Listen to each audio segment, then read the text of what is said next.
As the summer ends and fall fast approaches, now is a good time to think about what you're going to do with your fall garden. One of my favorite things about fall gardening is it's much cooler, it's less work, rather than your summer garden where you have to go out and prune a lot and do a lot of things. Fall garden, you can just plant things and let them grow, such as your beets, your radishes, your carrots. There are a ton of things that you can grow in the fall. So let's just get started. One of the first things I like to consider when starting my fall garden is the soil conditions. Whether you're a new gardener or an experienced gardener, you always want to make sure you have some good soil. I take a little bit of my old and I mix it with the new, and it comes out just the way I like it. And it also stretches your soil, so you have more soil for less money. We're on a budget, don't forget.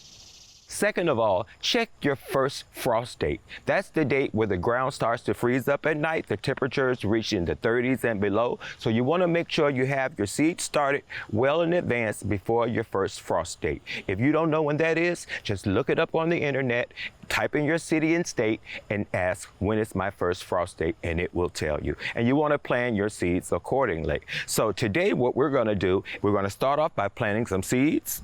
Whether you're using cups, containers, take what you have and make it work, okay? So I'm gonna fill this up, and this is my mixture of old and new soil. It doesn't have to be rocket science, you guys. Make it fun. Get the kids involved, get your family and friends over. So once you get your soil all nice in there, give it a little shake, a pressing, not a packing. You don't wanna over compress it because your water won't seep through. And then I water it a little bit, just like so. So the seeds already have a moisture base, just like that. And now we're gonna plant the seeds. We're gonna start off with some radish. And I always plant 2 to 3 per cell, so we're not waiting on plants to grow that are not gonna grow, okay?